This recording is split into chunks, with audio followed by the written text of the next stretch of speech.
يبقى إذن ربنا لو انت صدقت معاه هيبتليك، بس مش هيبتليك عشان يهلكك، هيبتليك عشان يكرمك، في كل مرة يطلعك. فانت تصدق في طلب الالتزام والهداية، تجد مشاكل حصلت لك عادي، تقولش ايه ده، انت اتفقناش على كده، مش انت قلت لي لو صدقت الدنيا، انا قلت لك مش هيحصل حاجة خالص، مش هيحصل مشاكل.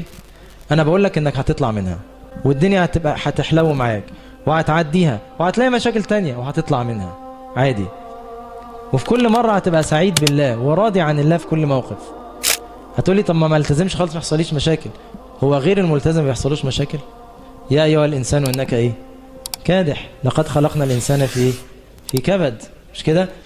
اللي عايز اقوله انك انت خليك زي كعب بن مالك، اصدق مع الله في حاجة معينة، قول يا رب انا نويت ابطل كذا، ويا رب اعني ان اكمل للاخر، هتجد انك انت فعلا هتبتلى بس هتطلع.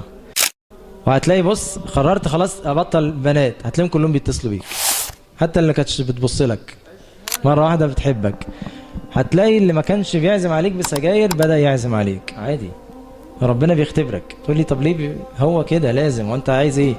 احسب الناس ان يتركوا ان يقولوا امنا وهم لا يفتنون ولقد فتنا الذين من قبلهم فلا يعلمن الله الذين ايه صدقوا ولا يعلمن الكاذبين. ما اي حد بيقول كلام، انت ممكن تبطل سجاير يوم، وممكن تبطل افلام اباحيه اسبوع، لكن تقدر تبقى صادق للاخر فلازم تبتلى. فاذا ابتليت هيبان بقى المعدن بتاعك، هل انت فعلا تريد الهدايه ولا انت بس كنت ايه نزوه كده بس انا الصراحه مش عايز ابقى ملتزم قوي. تفرق كتير.